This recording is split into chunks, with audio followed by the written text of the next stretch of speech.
Ini adalah materi rekayasa kebutuhan untuk mata kuliah rekayasa perangkat lunak bersama saya Agi Putra Karisma. Capaian pembelajaran kita pada pertemuan kali ini yaitu mampu menjelaskan yang pertama konsep rekayasa kebutuhan dan yang kedua konsep pemodelan dalam rekayasa kebutuhan.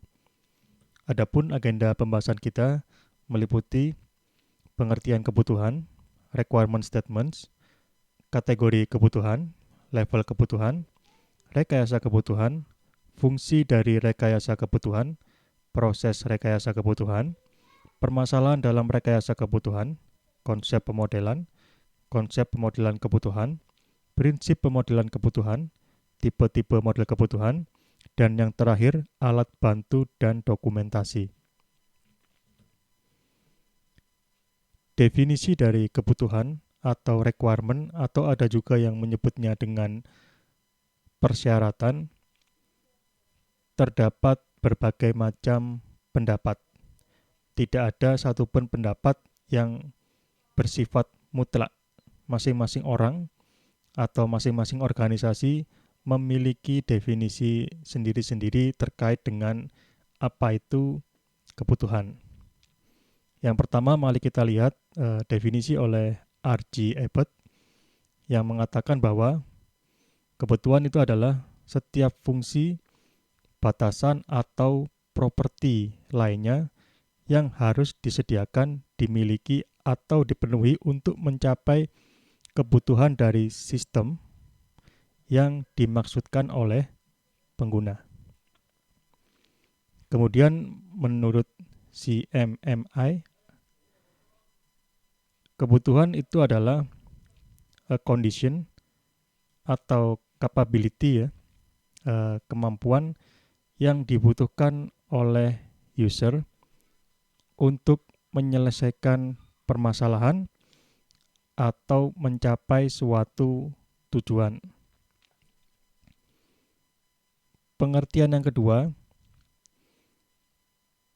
kebutuhan adalah kondisi atau kapabilitas atau kemampuan yang harus dipenuhi oleh produk, service, atau komponen dari produk. Jadi produk itu ada komponen-komponennya, jadi hanya sebagian dari produknya, atau bisa juga service komponen, yaitu bagian dari suatu komponen untuk memenuhi perjanjian ya yang disediakan ya, atau untuk memenuhi standar-standar tertentu, atau untuk memenuhi spesifikasi tertentu, atau dokumen-dokumen formal lainnya ya, jadi semacam kontrak yang harus dipenuhi.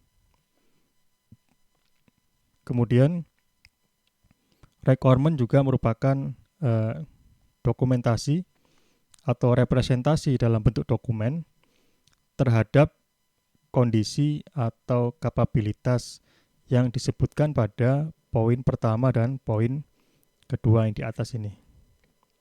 Jadi dokumentasinya itu adalah juga disebut dengan kebutuhan. Ini adalah versi dari CMMI ya. Ada lagi versi dari IEEE yang menyatakan bahwa kebutuhan itu adalah suatu kondisi atau kemampuan. Jadi sama dengan CMMI, jadi kondisi atau kemampuan. Di sini juga kondisi atau kemampuan yang dibutuhkan oleh pengguna untuk menyelesaikan permasalahan atau untuk mencapai sebuah tujuan ya. Jadi ini definisi yang pertama versi IEEE, ini kurang lebih sama dengan CMMI. Kemudian definisi yang kedua, sebuah kondisi atau kemampuan yang harus dipenuhi atau dimiliki oleh sebuah sistem untuk memenuhi sebuah kontrak, standar, spesifikasi, atau dokumen formal lainnya. Ini juga sama dengan CMMI yang poin yang kedua ya. Kemudian yang ketiga, pernyataan atau statement yang mengidentifikasi produk atau proses operasional ya, operasi dari prosesnya, fungsi-fungsinya atau karakteristik rancangan atau constraint atau batasan-batasannya, di mana dia didokumentasikan atau dinyatakan secara tidak ambigu, dapat diuji atau dapat diukur ya, atau terukur, dan dibutuhkan untuk acceptability ya, dibutuhkan untuk produk atau untuk proses acceptability. Jadi sebagai panduan bagi pengguna ketika dia produknya sudah jadi, apakah kira-kira bisa diterima atau tidak bisa diterima oleh konsumen ya. Ini berdasarkan definisi dari IEEE. Jadi sebenarnya pada kebutuhan ini ada dua hal yang bisa kita garis bawahi di sini. Jadi yang pertama ada pengguna ya.